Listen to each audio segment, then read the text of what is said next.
up here. Oh, I think that's another clue. Did they give him another clue? Who do you want to call him? Giant and sit tight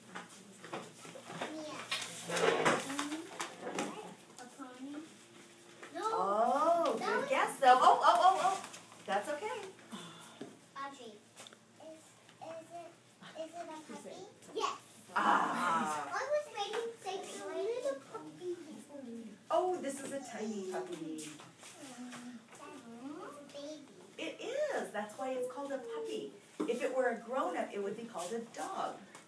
Right? And, tell us about your puppy. Oh, look! It does wag its tail. And it lifts its head. It does have a collar. Oh, the collar comes off. Why do you think a puppy wears a collar? Is that like his jewelry?